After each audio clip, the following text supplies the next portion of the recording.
حضرت ابو ہریرہ رضی اللہ تعالیٰ عنہ بیان کرتے ہیں، رسول اللہ صلی اللہ علیہ وآلہ وسلم نے فرمایا، جب بندہ زنا کرتا ہے تو ایمان اس سے نکل کر چھتری کی طرح اس کے سر پر ہو جاتا ہے،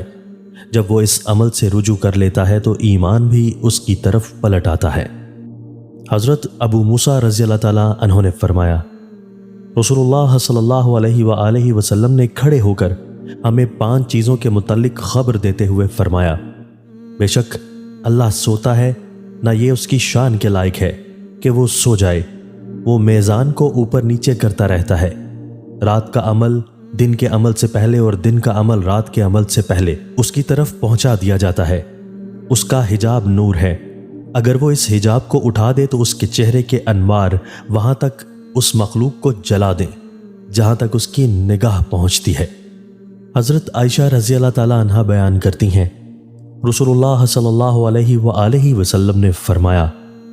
6 قسم کے لوگوں پر میں نے لعنت کی اور اللہ نے بھی ان پر لعنت کی، اور ہر نبی کی دعا قبول ہوتی ہے، اللہ کی کتاب میں اضافہ کرنے والا، اللہ کی تقدیر کو جھٹلانے والا، طاقت کے بلبوتے پر مسلط ہونے والا شخص،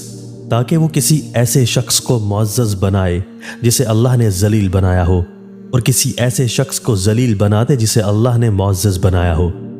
اللہ کے حرم کی بے حرمتی کرنے والا، میری اولاد کی بے حرمتی کرنے والا، اور میری سنت کو ترک کرنے والا۔ حضرت ابو درداء رضی اللہ تعالیٰ عنہ بیان کرتے ہیں، رسول اللہ صلی اللہ علیہ وآلہ وسلم نے فرمایا،